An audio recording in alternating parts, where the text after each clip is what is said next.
Amén. Amén. Bienvenidos sean todos mis queridos hermanos. Les saludo en el amor de Cristo a todos aquellos que se vienen incorporando.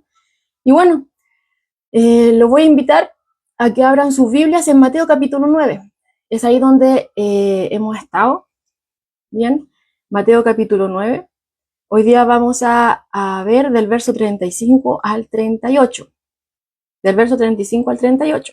Pero primero vamos a recordar un poco qué es lo que estuvimos viendo. Ya, el martes pasado estuvimos viendo que habían dos ciegos que iban detrás del Señor, venía el Señor, ¿cierto? Con esta multitud que ya se nos ha hecho una costumbre, ¿cierto? Que a través de la narración se nos diga que iba con él, ¿ya? Estas multitudes que lo apretujaban cuando él va, ¿cierto? A la casa de Jairo a ver a su hija, que había muerto y la resucita. Vemos ahí que ya iban con él de hace mucho tiempo, siguiéndole, pero estaban estos ciegos que oyen que él viene y de alguna forma quieren acercarse a él. Obviamente, como ellos eran ciegos, no sabían dónde estaba, sino que obviamente podrían haber utilizado otros sentidos, ¿cierto?, para poder acercarse a él. Ellos empiezan a gritar, empiezan ¿cierto?, a pronunciar esta frase que dice: ten misericordia de nosotros, hijo de David.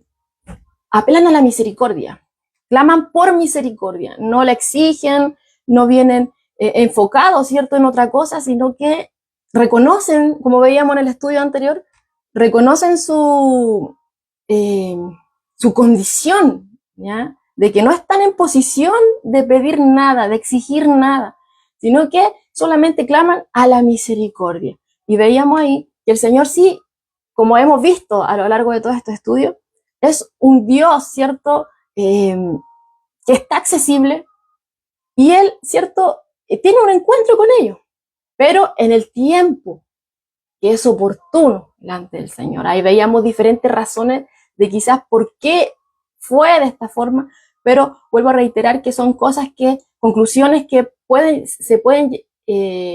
los estudiosos llegan, ¿cierto?, pero que no tienen respaldo en la Escritura, ¿ya? Pero al fin y al cabo lo que sí nos dice es que tienen este encuentro con el Señor, y Él les pregunta si ellos, ¿cierto?, creen que Él puede hacer esto, y ellos responden que sí. Y el Señor les da la vista, ¿ya? Obviamente, la gente que estaba ahí, ellos mismos, ¿cierto?, todos maravillados. Vemos más adelante que incluso después traen a un mudo, ¿ya?, que estaba endemoniado, y también para él no hay ningún tipo de impedimento. Él, ¿cierto?, hace que este demonio salga de este hombre que estaba endemoniado y le vuelve el habla, ¿ya? El mudo ya no es mudo, sino que habla, ¿ya? Y veíamos que la gente se maravillaba, pero veíamos a unos líderes religiosos que, a pesar de todas estas cosas, todas estas señales, ¿cierto?, que ya el Señor Jesús ha venido haciendo, no quieren en ninguna manera aceptar quién es Él. No quieren en ninguna manera aceptar esta luz, sino que cierran sus ojos, tapan sus oídos a las palabras. No quieren en ninguna manera. Recordemos que ellos eran los que conocían la palabra, ¿cierto? Y obviamente conocían lo que los profetas habían anunciado con respecto al Mesías, lo que el Mesías iba a hacer, las señales que el Mesías iba a hacer cuando viniera. Pero viendo, no creyeron. Oyendo, ¿cierto?, que incluso varias veces Jesús ha citado pasajes bíblicos, ¿cierto?, cosas que habían sido anunciadas y que Él estaba haciendo, y ellos aún así guardaban silencio, pero en ninguna manera querían, lo rechazaban rotundamente, ¿ya? Entonces ahí vemos nuevamente que lanzan esta frase, ya en el versículo 34, por el príncipe de los demonios, echa fuera los demonios. Entonces vemos que la vez anterior, cuando estuvimos estudiando eso, no fue la primera vez, sino que esto continuó, ¿ya? En varias ocasiones ellos vuelven a decir lo mismo, y vuelvo a reiterar, el Señor echa por tierra esa acusación usando la lógica, ¿ya? Como lo hizo anteriormente, que Satanás nunca se va a levantar contra sí mismo. Un reino dividido, ¿cierto?, no tiene ningún futuro. Entonces, ¿cómo Satanás iba a echar fuera a Satanás? No, imposible, algo totalmente ilógico, ¿ya? El diablo no tiene nada de tonto, ¿ya? Entonces, echa por tierra todo eso. Él lo que vino, ¿cierto?, es a deshacer las obras del diablo, y todo lo que él estaba demostrando era evidencia de que era así. Él vino a rescatar a estas almas que habían sido arrebatadas, a estas almas, ¿cierto?, que estaban ahí perdidas. El Señor las vino a arrebatar del reino de las tinieblas. Bien, y hoy día continuamos, ¿ya? Del verso 35 al 38, eso es a grandes rasgos, ¿cierto?, lo que estuvimos viendo. Ahora, si quiere profundizar aún más, puede ver el estudio, ¿cierto?, anterior, ¿ya?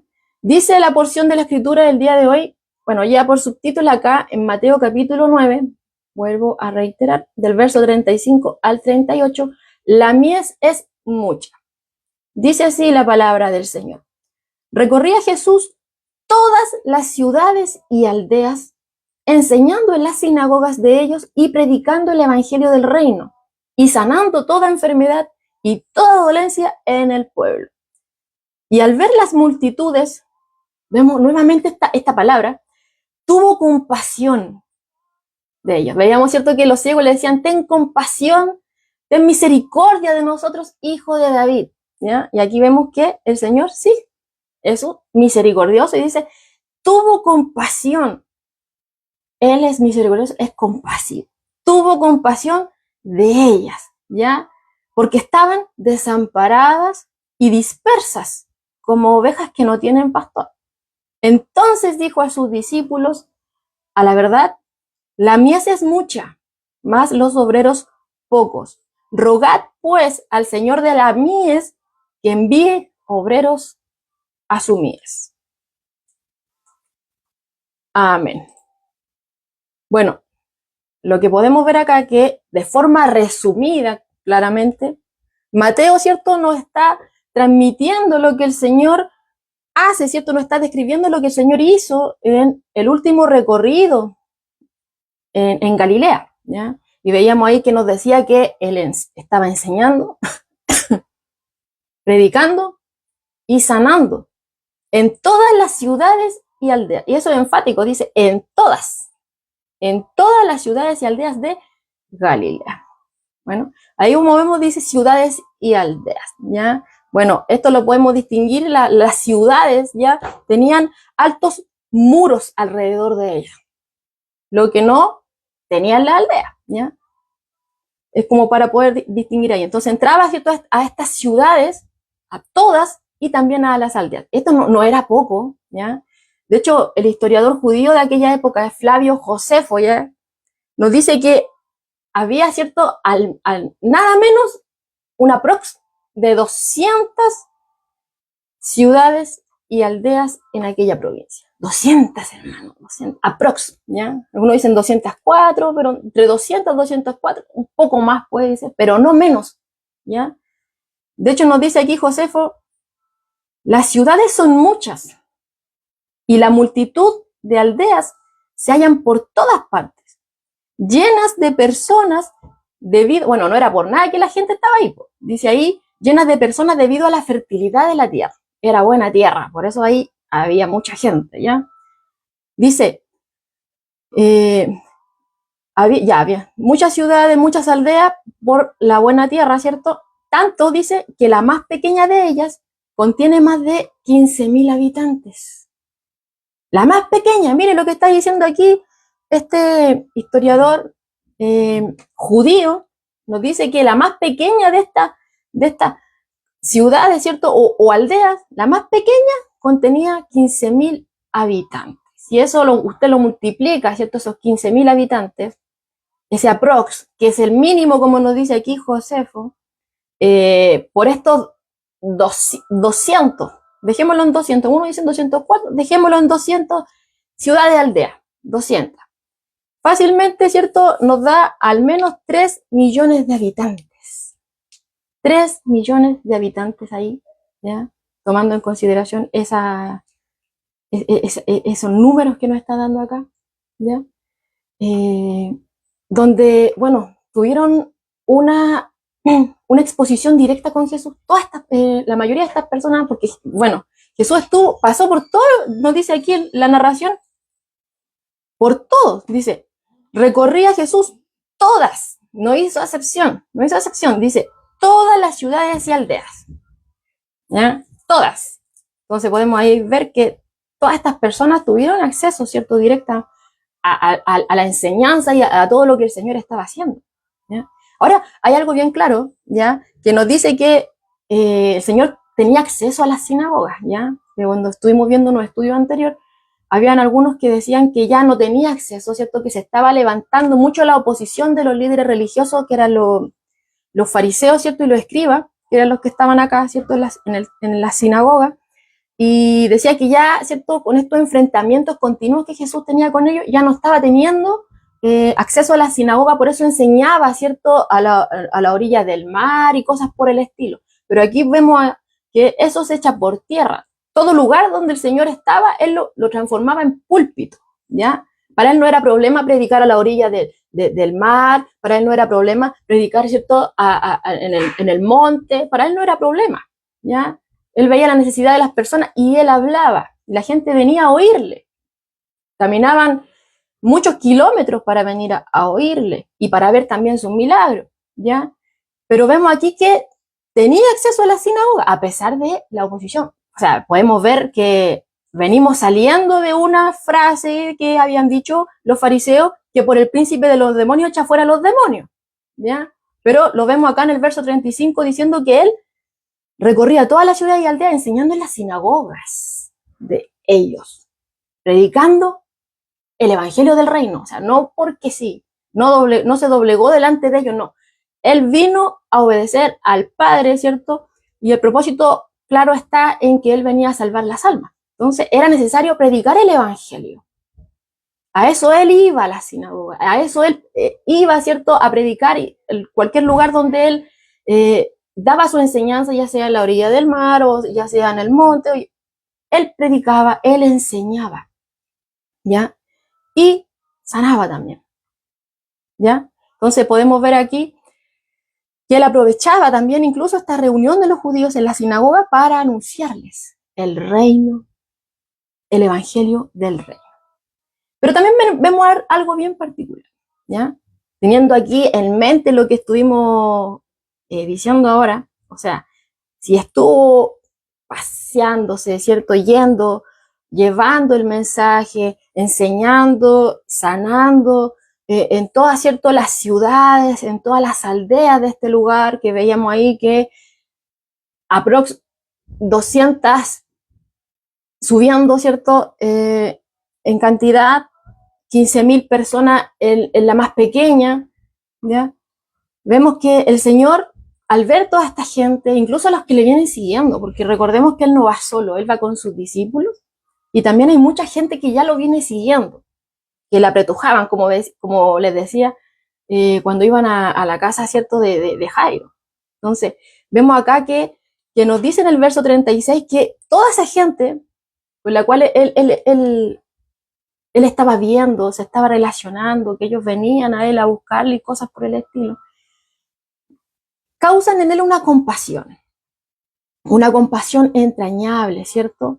Y la Escritura nos dice aquí que Él las ve como ovejas que no tienen una guía, como ovejas que no tienen amparo, están totalmente desprotegidas, ¿ya? Entonces Él ve, ¿cierto?, toda esta, considerando, como le decía, las cantidades anteriores y los que iban con Él, toda esa cantidad de personas que por muchos meses quizás le estaban siguiendo, refiriéndome como más a la multitud, podríamos enfocarlo, ya llevaban meses siguiéndolo, ¿ya?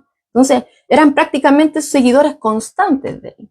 Siempre estaban ahí, donde quiera que Él iba, lo perseguían, ¿cierto?, de ciudad en ciudad.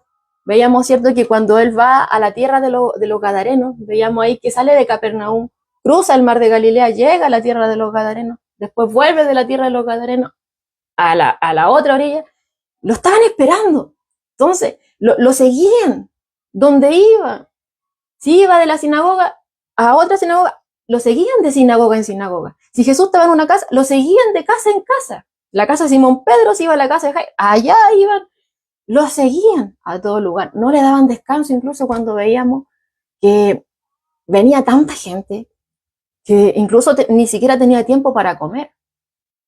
Entonces, volviendo a lo que les decía anteriormente, quizás muchos sí venían a observarle, ¿ya? Porque nunca habían visto que alguien realizara toda esa clase de milagros.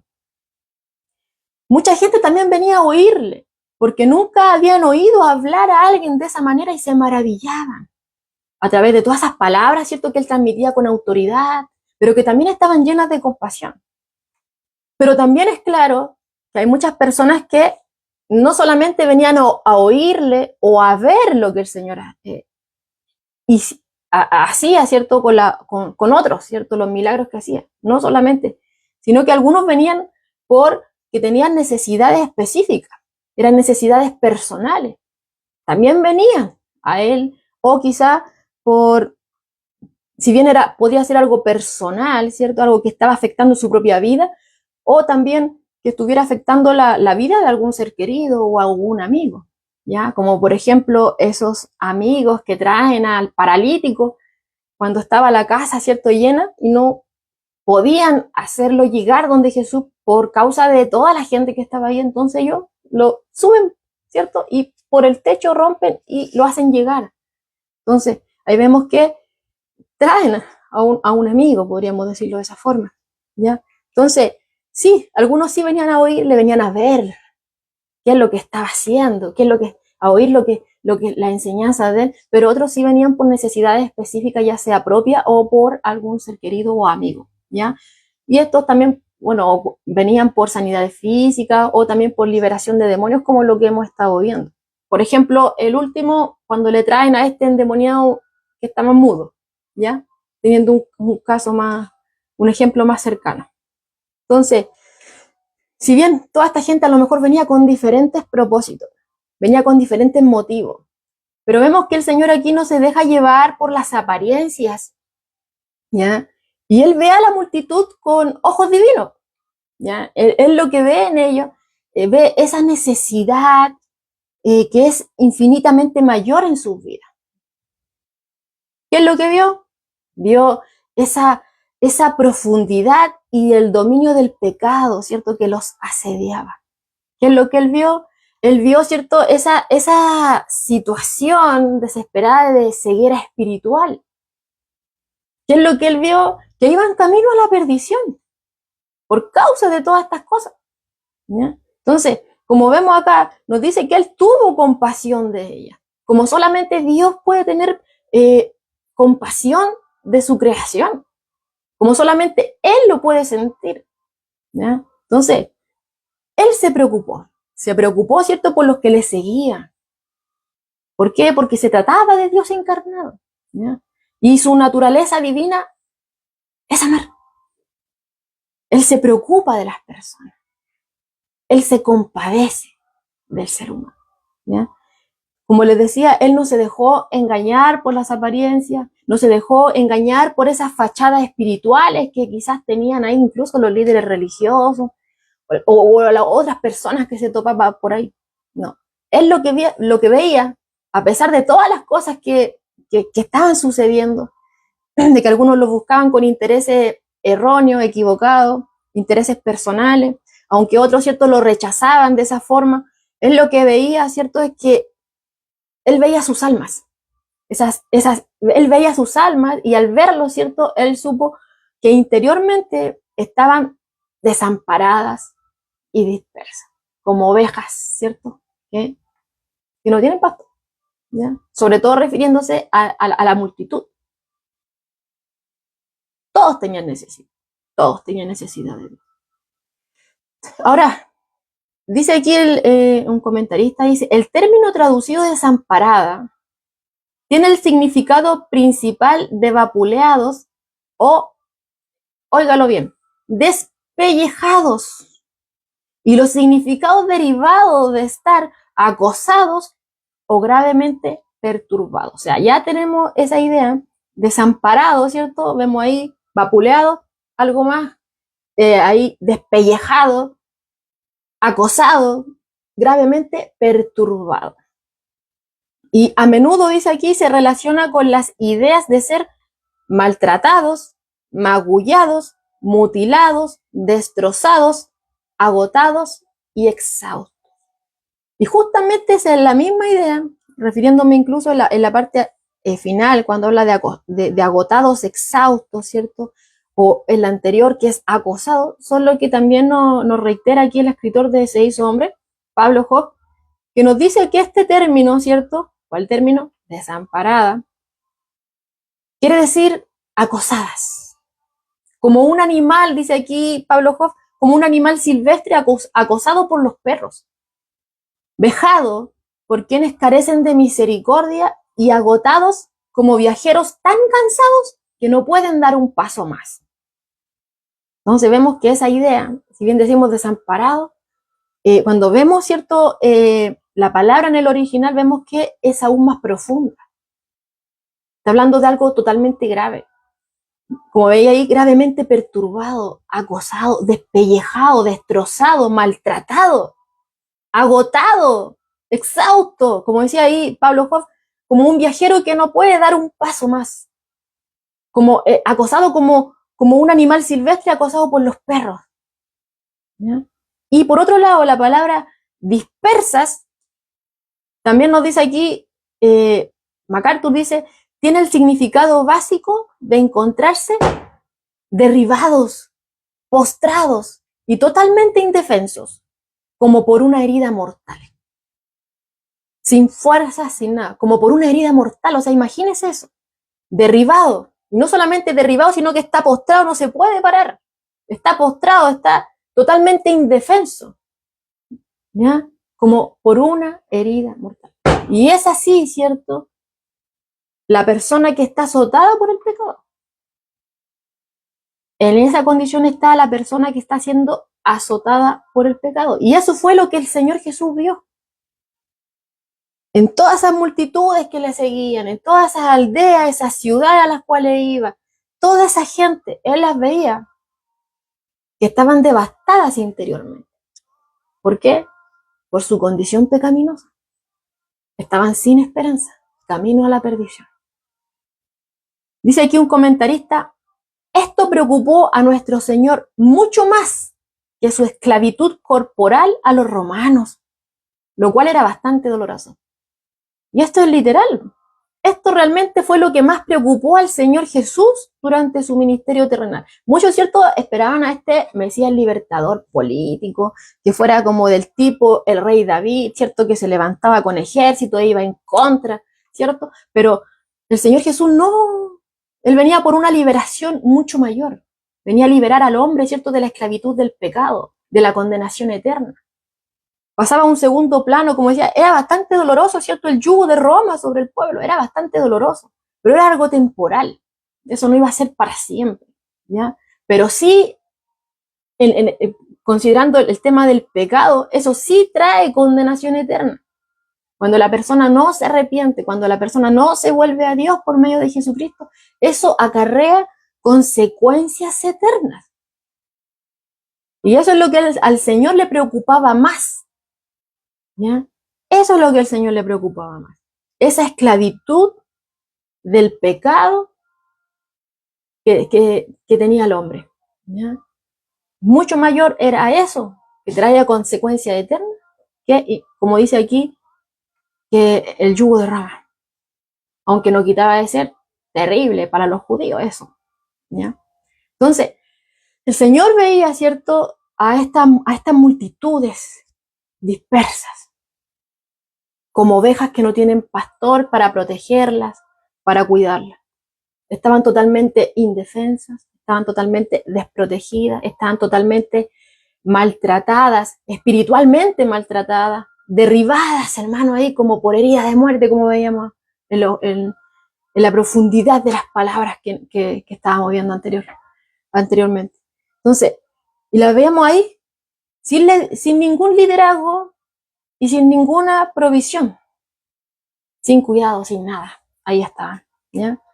¿Por qué? Porque aquellos que debían de apacentarlos, aquellos que afirmaban ser sus pastores, ¿cierto? Que eran los escribas, los fariseos, ¿ya? Pero esos mismos eran los responsables en gran manera de toda esa confusión que había en el pueblo. Ellos mismos eran en gran manera los que habían causado esa desesperanza en el pueblo, ¿ya?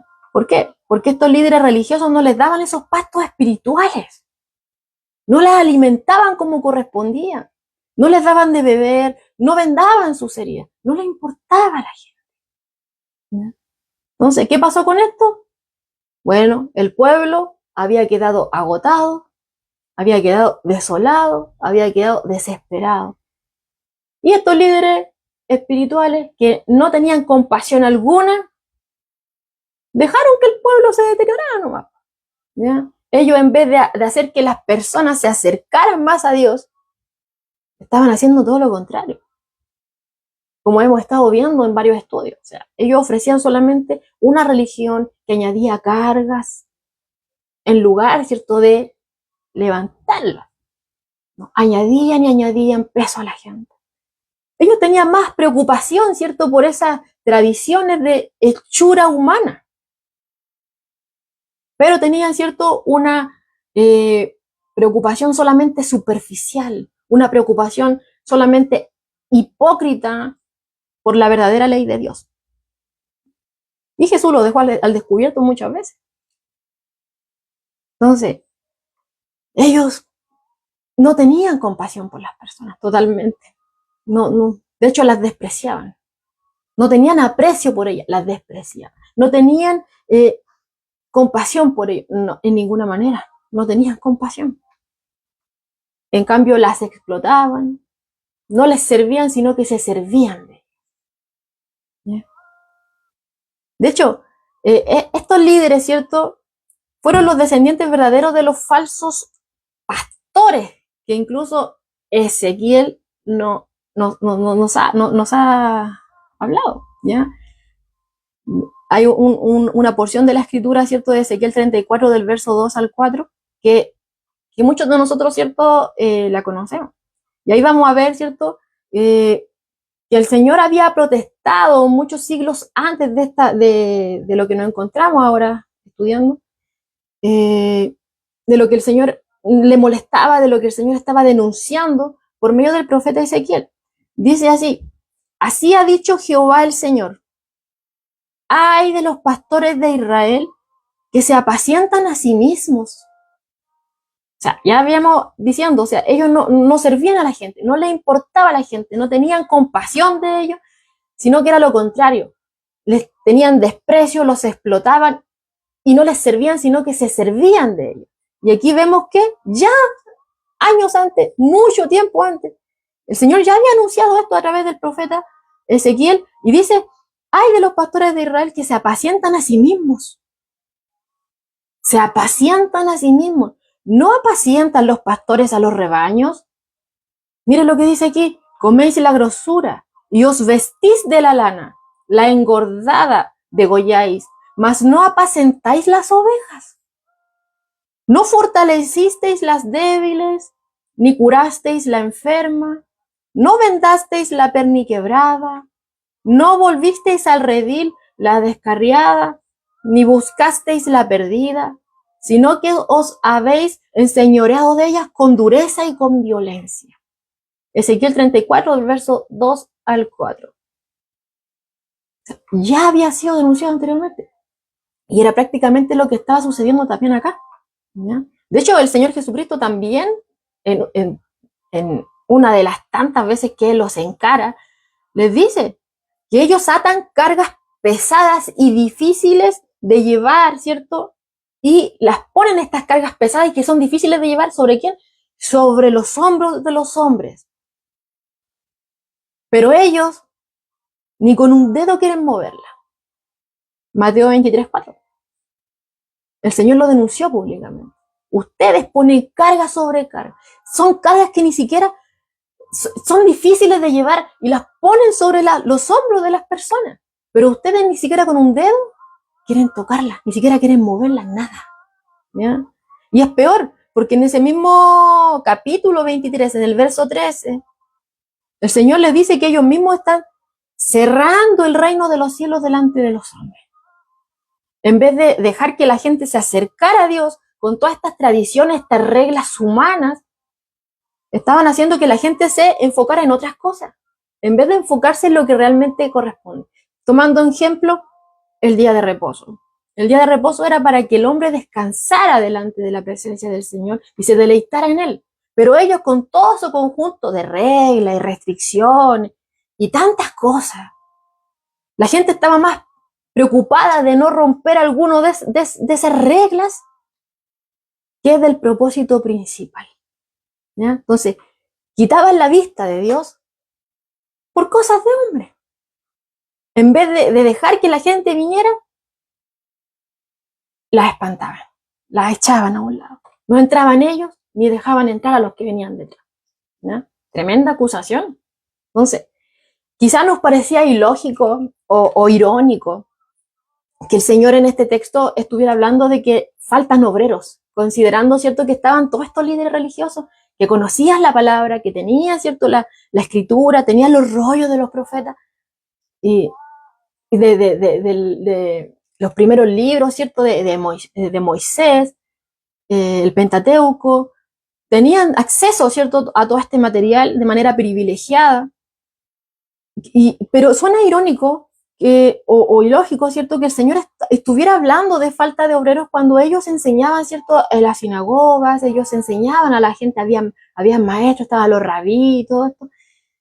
Pero el Señor aquí está hablando de falta de obreros, cuando había tanto líder religioso en Israel. Pero aquí podemos ver claramente una diferencia. Hay una gran diferencia, ¿cierto?, en ser un líder religioso a ser un obrero llamado por el Señor.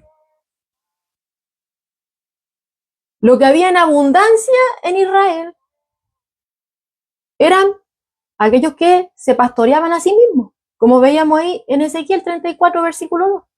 Eso es lo que abundaba. De eso no había escasez. Había abundancia de estos ministros, ¿cierto?, profesionales, ¿cierto? Podríamos decir que tenían ahí un currículum que lo acreditaba pero se apacentaban a sí mismos y de eso había abundancia. Pero lo que escaseaba era, ¿cierto?, un cuerpo numeroso de hombres, mujeres, llamados, comprometidos, ¿cierto?, a obedecer al Señor en la extensión de su reino. Eso era lo que no había en abundancia, sino que escaseaba. Y usted puede decir, pero eso pasó en ese tiempo. O sea, si ya veíamos que el Señor lo estaba denunciando desde el tiempo del profeta Ezequiel, tomándolo por un ejemplo como lo que le estábamos viendo ahora. Estaba sucediendo también en el tiempo del Señor Jesús. ¿Usted cree que sucedió solamente ahí? No. Si de hecho la misma escritura dice que lo que se dejó registro en la escritura, con un propósito se dejó ahí. Porque esas mismas cosas que acontecían anteriormente son las mismas cosas que están sucediendo hoy. Y hoy día hay muchos líderes, ¿cierto?, que dicen venir de parte de Dios, que son enviados de Dios. Pero en vez de acercar a la gente a Dios, la están llevando a otras cosas.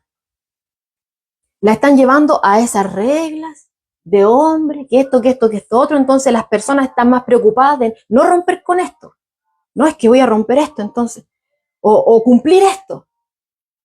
Están más preocupados, sus ojos están puestos en esas cosas, los lleva a ser legalistas, ¿ya? Pero no tienen los ojos puestos en Jesús, que es a lo que la Escritura nos lleva una y otra vez. Dicen venir de parte de Dios, dicen ser enviados de Dios, ungidos de Dios, pero ¿qué pasa? Están distorsionando la palabra, la distorsionan, la manipulan como ellos quieren, para su propia conveniencia. Contradicen la palabra abiertamente. Y con todo esto que están haciendo, están pervirtiendo el camino de salvación. Literalmente. Aunque ellos quieran afirmar lo contrario, aunque lo disfracen de algo bueno, de algo santo, aunque lo disfracen como quieran, pero delante del Señor, eso es perversión. ¿Ya? Entonces muchos enseñan, no, es que no importa, todos van a ser salvos al final. Porque hay muchos que dicen eso, ¿no? Si, y al fin y al cabo todos van a ser salvos. ¿Por qué? Porque Dios es bueno. Dios es un Dios de amor. Sí, Dios es un Dios de amor. Pero también es fuego consumidor.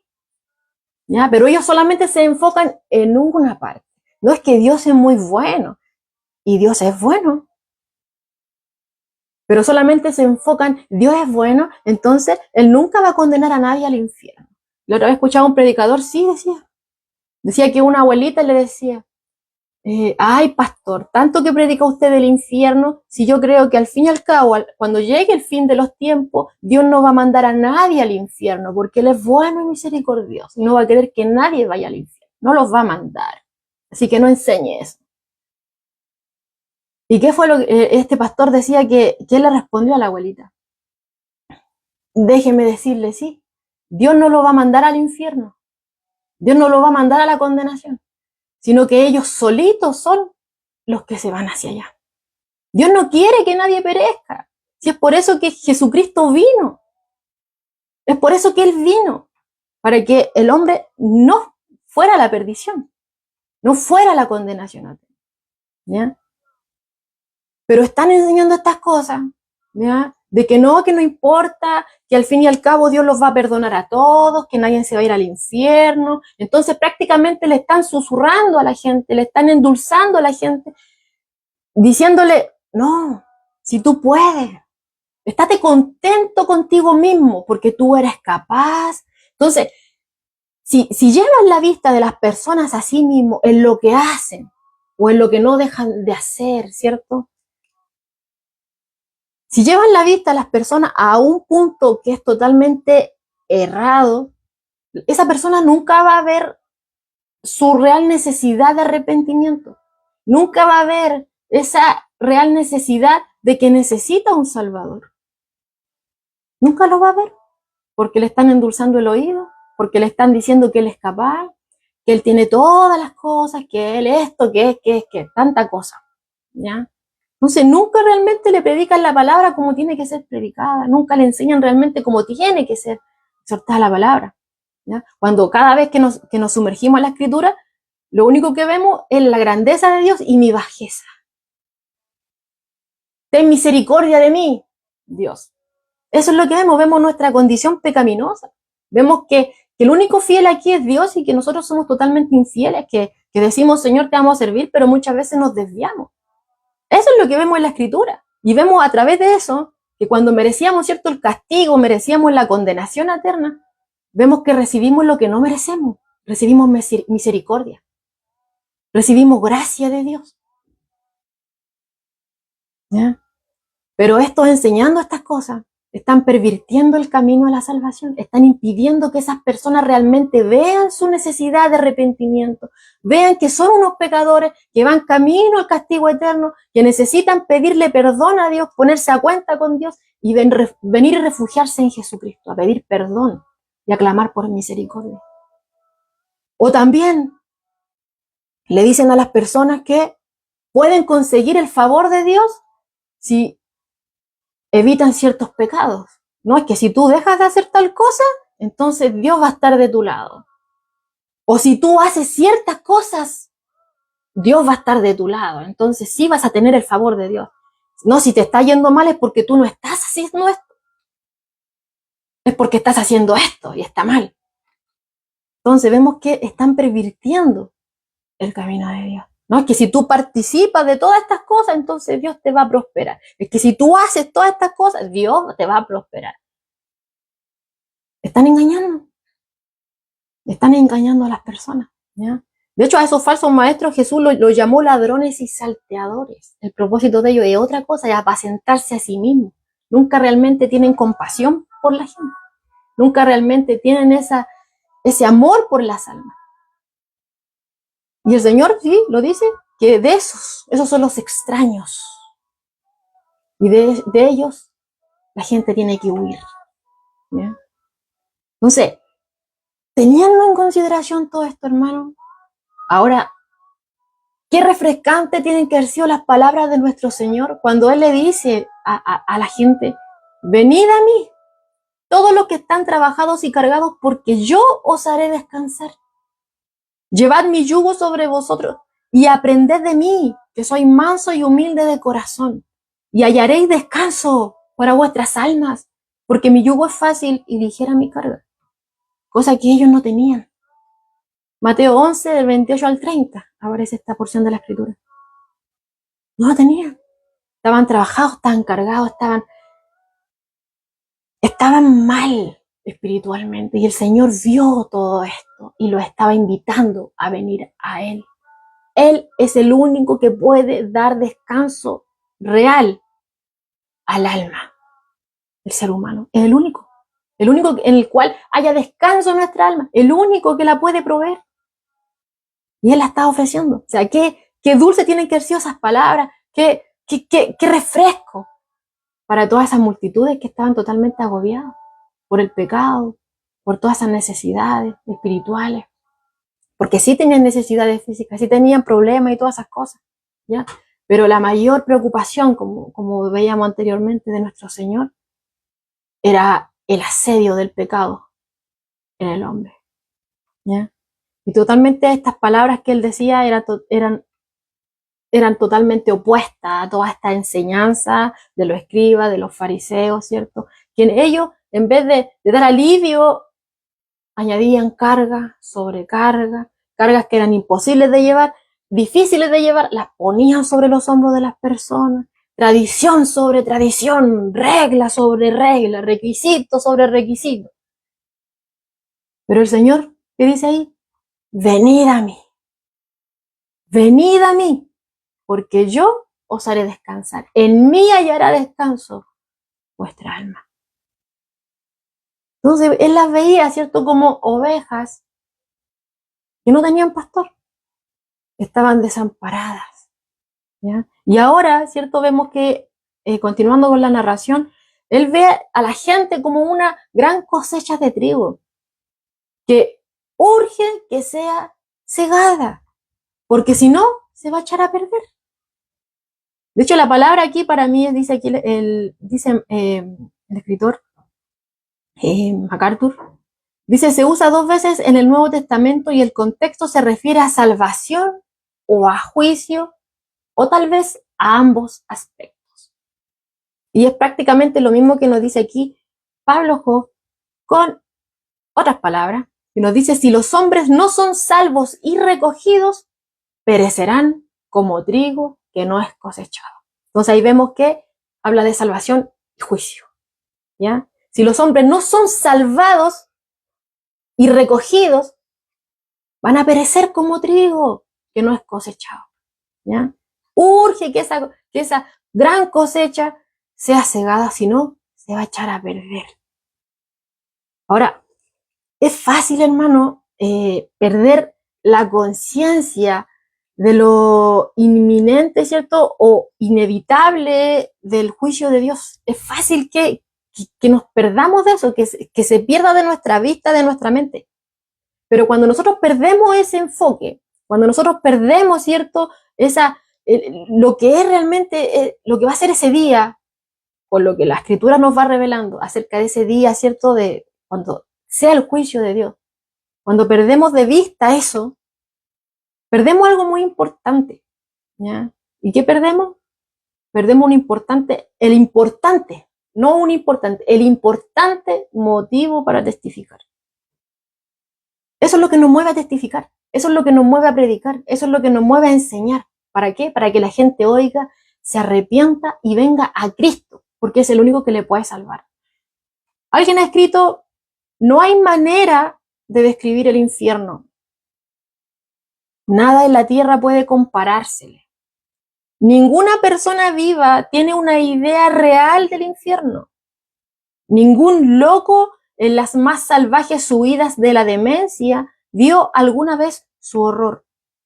Ningún hombre en delirio imaginó alguna vez un lugar tan totalmente terrible como este. Ninguna pesadilla que rauda desfilara por una mente afiebrada puede producir un terror que coincida con el más suave infierno. Ninguna escena de crimen salpicada de sangre y con una herida rebosante ni siquiera sugeriría una repugnancia que pudiera tocar las tierras fronterizas del Averno. Nadie realmente sabe. Hay muchos que dicen, no, es que yo fui al infierno. Pero podemos tener una idea, pero obviamente todo esto supera lo que va a suceder ahí. De hecho, el Señor Jesucristo, cuando habla con respecto a esto, describiendo de cierta forma, para que nos hagamos una idea, en Marcos 9, el verso 43 y 44, nos dice que en ese lugar, ¿cierto? El fuego no puede ser apagado. Dice, el fuego no puede ser apagado, dice, y el gusano de ellos no muere. O sea, algo continuo. Es algo continuo, es algo que no tiene, dice, y el fuego nunca se apaga.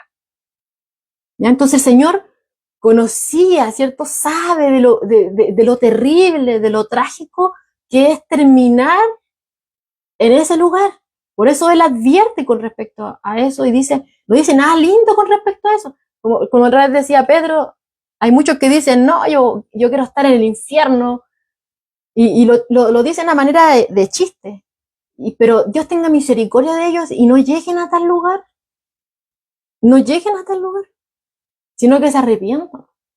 Porque realmente toda esa imagen que les han hecho tener por diversas cosas son totalmente distorsiones de la realidad. Y aquí el Señor dice que es algo terrible. O sea, y el fuego no puede ser apagado.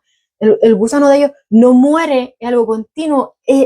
Como veíamos ahí, un castigo. Cuando hay castigo eterno, hay sufrimiento, llanto, no termina, el fuego no se apaga.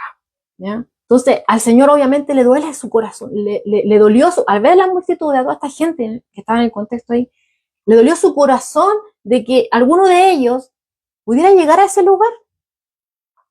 Porque el deseo de Él es que nadie se pierda. Y es lo mismo que acontece hoy en día, si Dios no quiere que nadie se pierda. Es por eso que el Señor permite que sus hijos sigan transmitiendo su palabra, sigan hablando de Él, sigan trayendo su nombre, ¿cierto? Como la única opción, la única salida por medio de la cual el hombre puede ser salvo. Porque dice la Escritura que no hay otro nombre debajo del cielo por medio del cual podamos ser salvos, sino solamente por medio de Jesucristo, por medio de lo que Él hizo en la cruz. ¿Ya? Y Él realmente puede salvarnos, porque Él es la segunda persona de la Trinidad, Él es Dios mismo, el Hijo de Dios, que se hizo hombre y vivió de una manera que nosotros no podríamos vivir. Y Él, intachable, perfecto, cargó con todas nuestras iniquidades, con todas nuestras dolencias, con todo el peso que teníamos nosotros por causa del pecado. Él cargó con todo eso. ¿Ya? Y Él pagó por nosotros una vez y para siempre. ¿Por qué? Porque Él es eterno. Porque Él es Dios. Nadie podría haber hecho tal sacrificio. Y veíamos, ¿cierto?, en el Antiguo Testamento ese continuo sacrificio del hombre, pues de alguna forma intentar, ¿cierto?, ser limpio del pecado. Era algo constante que tenían que hacer. Tenían que traer cordero una y otra vez. Algo continuo que tenían que hacer los sacerdotes, ¿ya? Por causa del pecado, para mostrarles que Dios es un Dios santo y que el pueblo tiene que limpiarse, tiene que haber un sacrificio para que el hombre pueda acercarse a Dios. Pero aquí vemos al Hijo de Dios, al mismo Hijo de Dios, que dio su propia vida en rescate por cada uno de nosotros. Él es el Cordero de Dios, el que quita el pecado del mundo, y lo hizo una vez y para siempre. Y por medio de Él somos aceptos delante del Padre. Por medio de Él podemos entrar confiadamente al trono de la gracia. Solamente por medio de Él. No por mérito humano, no porque yo haga o no haga tal cosa, no porque yo merezca la salvación.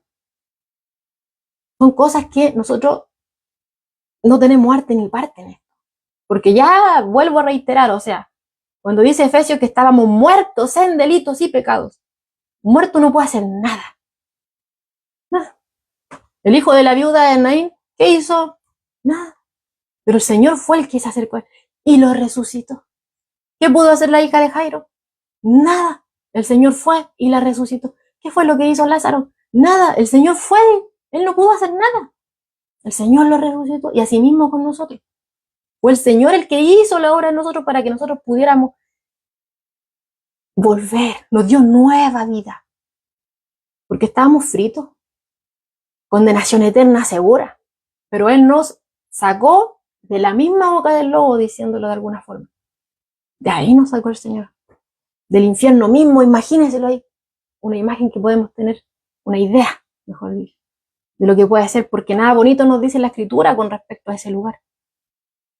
Nada bonito. De hecho, en esa parábola, ¿cierto?, de Rico y Lázaro, vemos también ahí lo desesperante que era eso, ¿ya?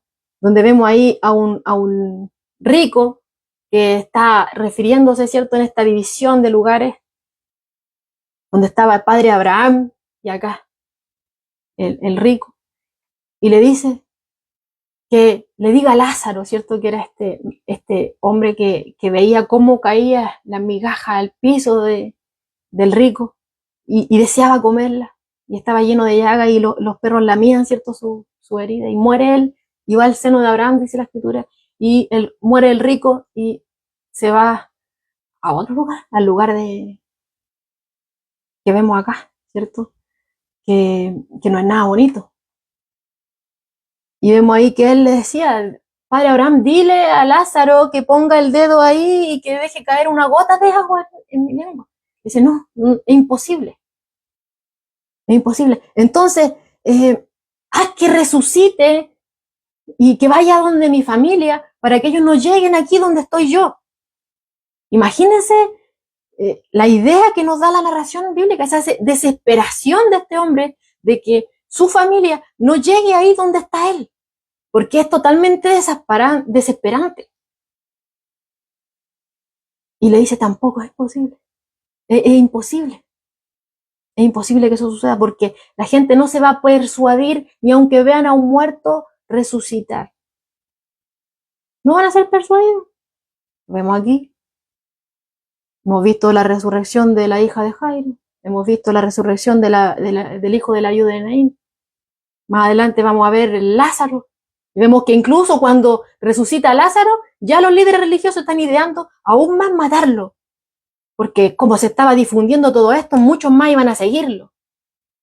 Imagínense, en vez de haberse arrepentido, decir, oh, sí, estas señales estaban anunciadas, ¿cierto? Como le dijo a Juan el Bautista, cuando Juan estaba encarcelado, envía a un par de sus discípulos, y el Señor, cuando ellos les dicen, dice Juan, ¿eres tú el que había de venir o esperaremos a otro? Y el Señor hizo innumerables milagros ahí delante de sus ojos y les dijo, ir y decir a Juan, los ciegos ven, los cojos andan, los mudos oyen, los ciegos, los sordos oyen, los mudos hablan, y diferentes cosas, los muertos resucitan, con hechos. Todo esto que tú estás viendo aquí, Juan, son testimonio de que yo soy el que había de venir. No tienen que esperar a otro. Pero estos líderes religiosos no quisieron. No quisieron. Entonces, este lugar no es un lugar lindo. Y el Señor no quiere que el hombre vaya a ese lugar. No quiere que nadie perezca.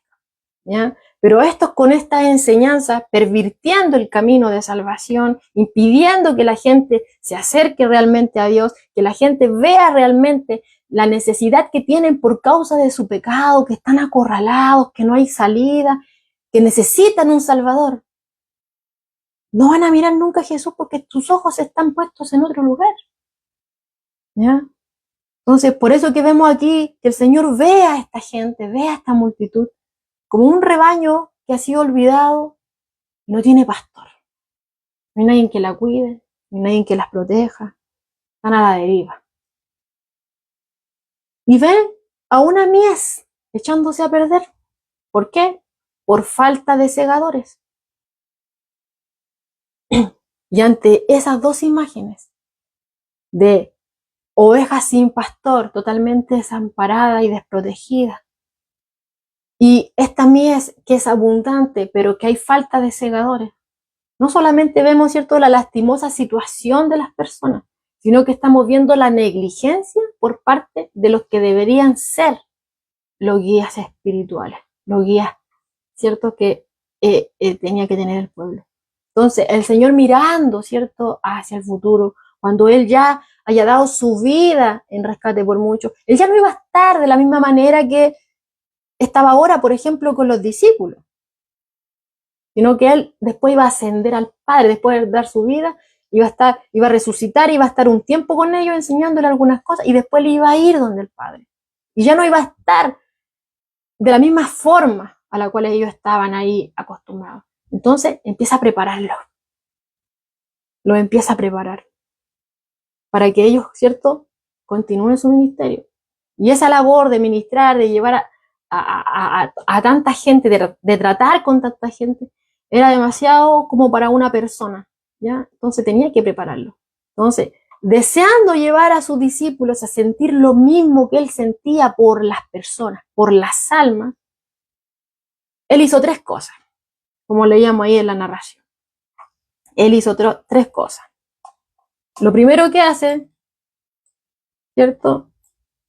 Lo primero que hace es llamar la atención de los apóstoles, ¿cierto?, a la necesidad de obreros para recoger esa cosecha que es abundante y que ya está madura. Llama la atención de ellos a esa necesidad de obreros. Hay abundancia, está listo para la cosecha, pero faltan manos, faltan obreros. Entonces, como faltan obreros, también los manda a que oren por más obreros, para que el Señor de la mies envíe más obreros, ¿ya? Y posteriormente vamos a ver que Él los comisiona y los prepara para salir ellos mismos, ¿cierto?, a ministrar, ¿cierto?, a estas multitudes que estaban en necesidad. Entonces, tomando eso en consideración, para ministrar adecuadamente a las multitudes que debe tener el obrero, primeramente, como vemos ahí, lo primero que tiene que tener es ojos para ver las necesidades espirituales de las personas. Que podamos ver, ¿cierto?, claramente esa condición lamentable de la gente sin el Señor. Van camino a la perdición. Entonces, teniendo eso en mente, se siente esa compasión tan genuina y que es tan profunda, ¿ya?, de que esa persona no quiere que perezca, sino que venga el arrepentimiento. Entonces, se da cuenta de que es tanta la gente que solo no puede atender a toda esa multitud, entonces debe de orar al Señor para que envíe más obreros. Y en tercer lugar, vemos que debe sentir ese llamado y comisión del Señor. La misma persona que ora para que vengan más obreros, esa misma persona que ve la necesidad de las personas, que van camino a la perdición, pero que no quiere que vayan a la perdición, sino que tiene esa compasión profunda en su corazón. Entonces ora al Señor. ¿Para qué? Para que envíe más obreros, para que junto con Él, ¿por qué? Porque esta persona siente el llamado y la comisión del Señor, y por lo cual el Señor lo equipa y lo envía también al campo, ¿ya? Ahí vemos que también participa, está dentro, ¿ya? Aquí no es que diga, no, Señor, manda obreros, pero yo no voy. Hay muchos que están acostumbrados a eso, ¿ya? No, es que a mí se me ocurrió una idea, pero que otro la haga. Yo no participo ahí, ¿ya? Pero aquí el Señor dice que primero la persona, ¿cierto? Bueno, obviamente cuando nosotros permanecemos en Cristo, cuando reconocemos todas las cosas que el Señor ha hecho en nuestro favor, queremos que otros también, ¿cierto?, lo conozcan.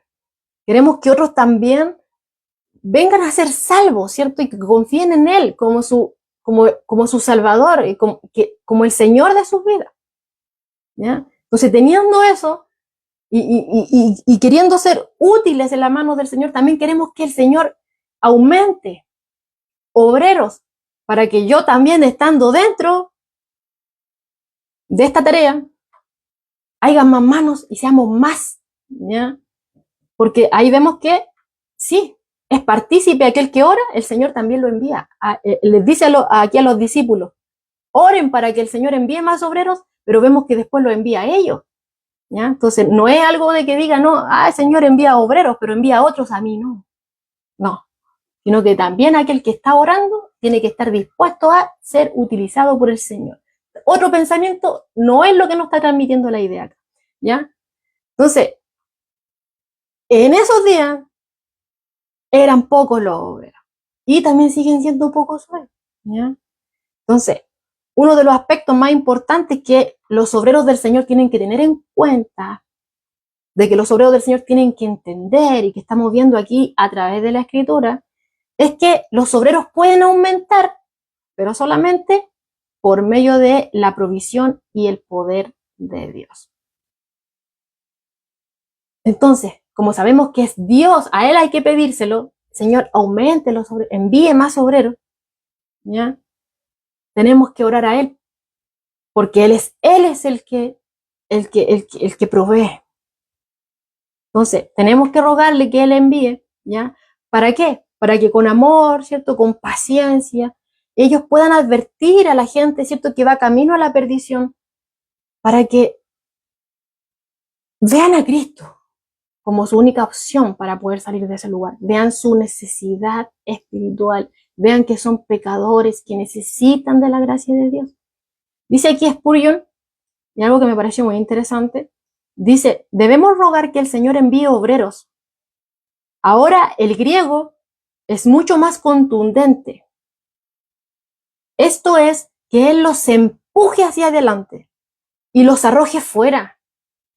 Es la misma palabra usada para la expulsión de un demonio de un hombre poseído. Se necesita gran poder para sacar un demonio.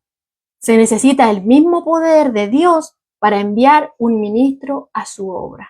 Mire, como dice aquí la palabra, ¿cierto? En el griego, si bien nos dice que el Señor envíe obreros, vemos aquí que la palabra, ¿cierto? Como nos dice aquí Spurgeon, es mucho más contundente. Dice que Él es el que los empuja hacia adelante, Él los arroja afuera, Él los mueve.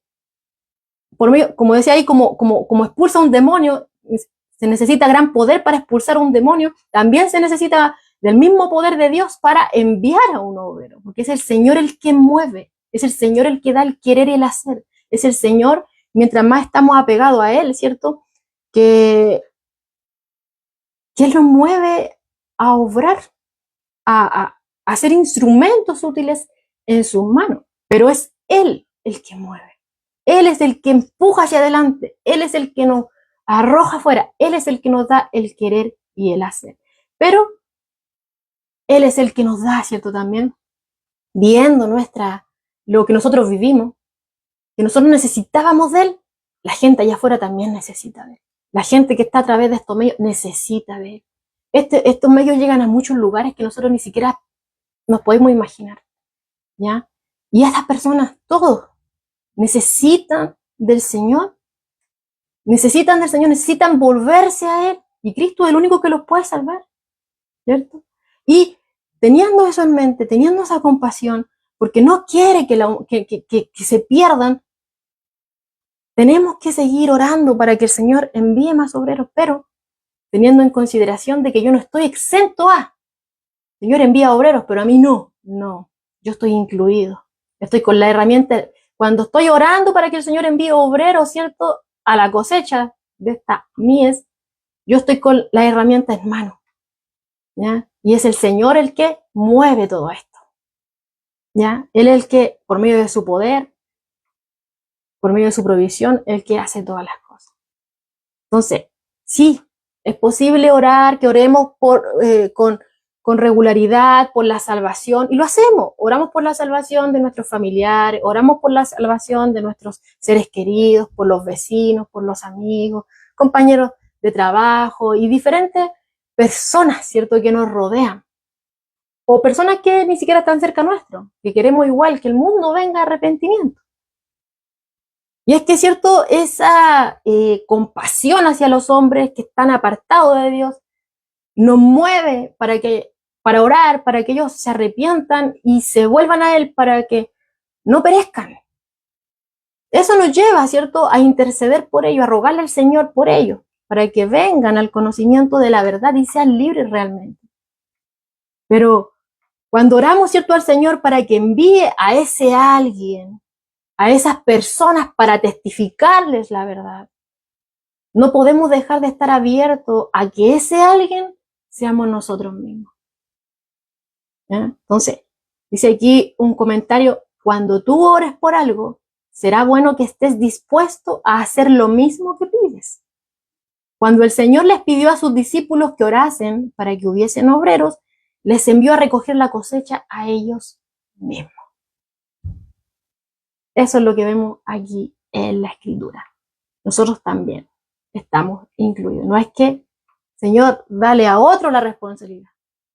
Señor, a otro. No, yo también estoy incluido dentro de esto.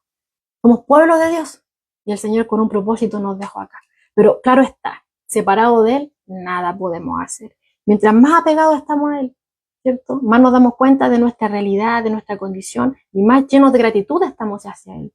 Y tanta gratitud que tenemos, y también podemos ver a los demás que también necesitan de Él. Si nosotros le necesitamos día a día, siendo hijos suyos, teniendo un Padre eterno en los cielos, necesitamos de Él, cuanto más aquellos que no le conocen. Y sé que muchas veces la gente, podemos decir, oh, juicio caiga sobre tal, fuego descienda. Pero recordemos de dónde el Señor nos sacó. Y el Señor no hizo descender sobre nosotros ningún tipo de cosas así por el estilo, cosas que muchas veces hemos sido tentados a desearle a los demás. Señor, castígalo, dale la torre en nuestro enojo, o al ver situaciones, ¿cierto? Que vemos que estamos siendo bombardeados día a día por los desastres y las cosas, los asesinatos, todas tantas cosas que vemos en la televisión, que oímos por la radio, que nos vemos por redes sociales, que de repente nos mueve, ¿cierto? Y queremos, Señor, ya que haya. Pero esas personas están apartadas. Y el Señor Jesús aquí las ve como personas que tienen necesidad, que están totalmente devastadas espiritualmente, que están totalmente maltratadas, que no tienen descanso para sus almas, que están en un camino totalmente erróneo. Y si hoy ellos siguen con vida, y el Señor permite que hoy que están con vida, que usted que está con vida, oiga su palabra, es por misericordia, es porque no quiere que nadie se perezca, es porque no quiere que nadie vaya a condenación eterna, sino que venga salvación por medio de Cristo Jesús. ¿Ya? Entonces, el Señor es compasivo y vez tras vez vemos en el Evangelio que se nos habla de la compasión de nuestro Señor, se nos habla del amor de nuestro Señor por los seres humanos. Podemos ver varias ocasiones cuando vemos, por ejemplo, en Mateo 14, verso 13 y 14, nos dice que cuando Él sube a una barca para estar a solas después de oír de la muerte de Juan el Bautista, la gente descubre dónde Él iba, ¿ya? Y le siguió a pie, dice aquí, desde las ciudades. Y saliendo Jesús, vio una gran multitud y tuvo compasión de ellos y sanó a los que de ellos estaban enfermos.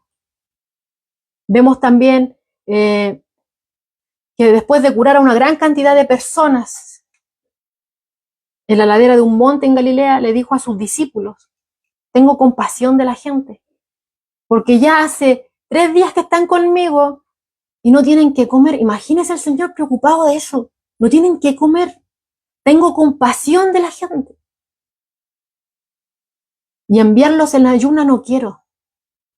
No sea que se desmayen en el camino. Miren nuestro Señor, preocupado de que no habían comido, no quería que se desmayaran. O sea, Él veíamos, el mismo Marco, que no tenía tiempo ni siquiera para comer, porque estaba tratando con las personas, la estaba sanando. Todas estas cosas que Él hacía, obviamente, claro está, y lo hemos reiterado una y otra vez, que era con el propósito de que ellos vieran quién era Él, que no era cualquiera. Todas las cosas que Él hacía era para que ellos vieran que Él es el Mesías prometido, el libertador.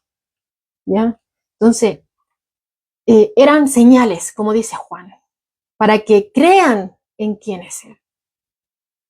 Para que crean en quién es Él. Cuando el principal propósito de Él era enseñarles, predicar el Evangelio, pero Él también sanaba porque eran señales que confirmaban lo que Él estaba enseñando. ¿Quién era Él? ¿Ya? Pero vemos que Él tenía compasión a pesar de que la gente no entendía, ¿ya? Que lo buscaban por motivos totalmente ajenos.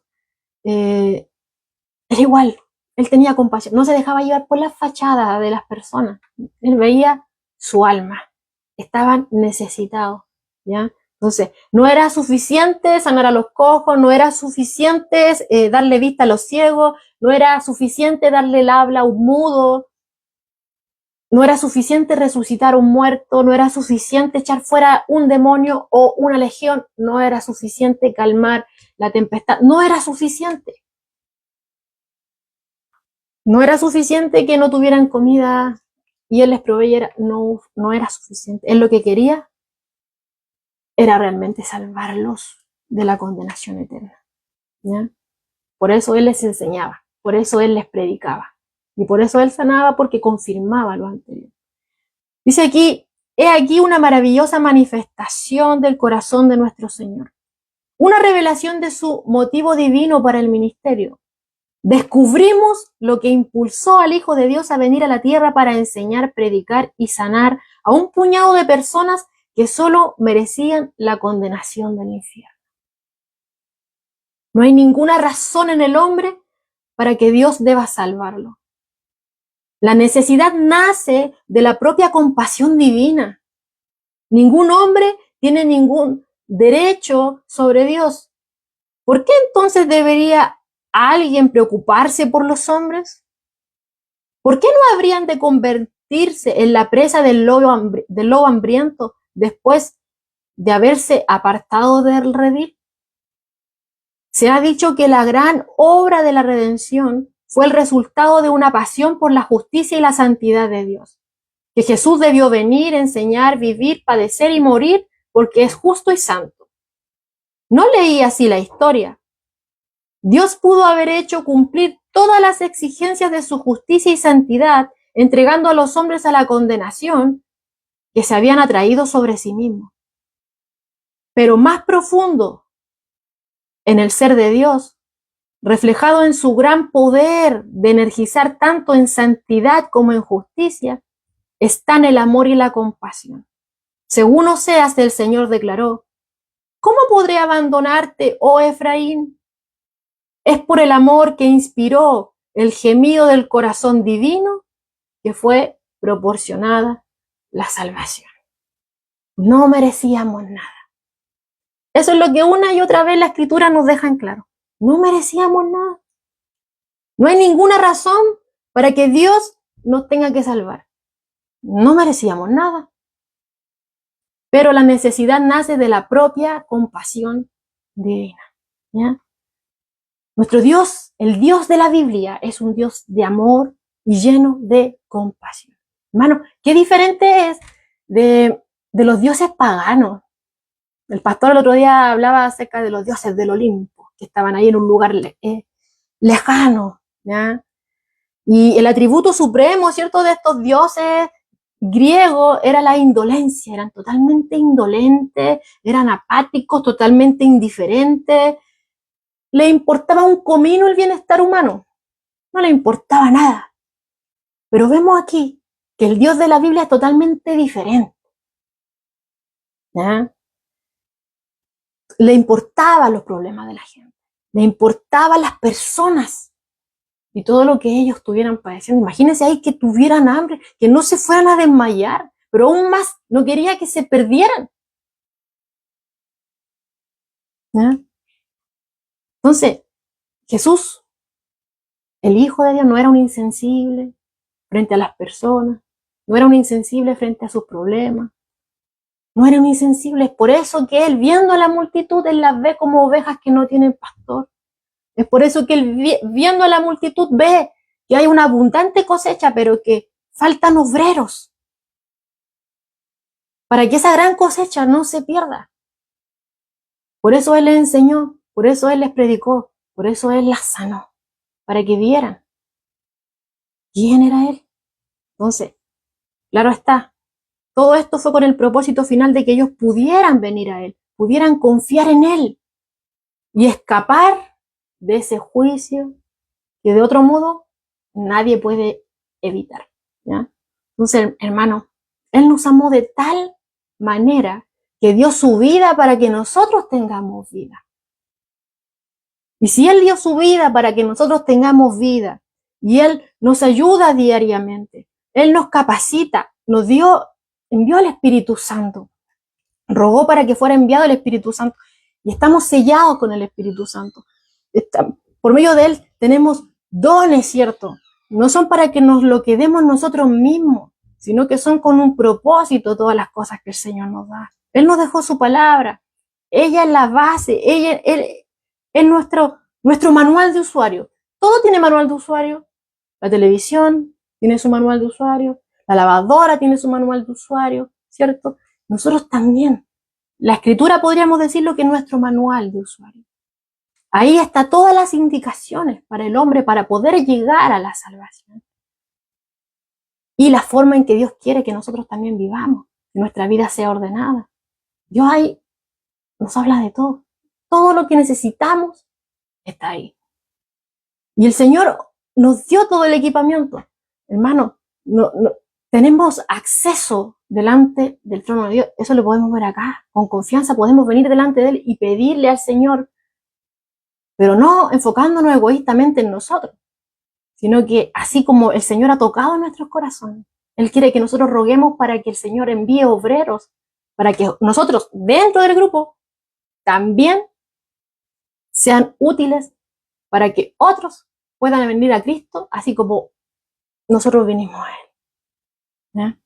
Entonces, ¿qué podemos orar con respecto a esto? Porque cada vez que venimos a la Escritura ya tenemos un motivo de oración. Tenemos que orar para que el Señor me dé a mí, le dé a usted, hablando en primera persona, nos dé a nosotros un corazón lleno de compasión por aquellos que van camino a la perdición. Eso es lo que tenemos que pedir. No que le dé a otro, Señor, dale compasión a mi hermano para que... No, primero yo.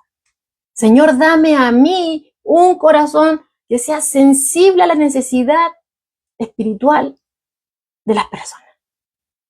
Y teniendo yo ese sentir tan profundo, esa compasión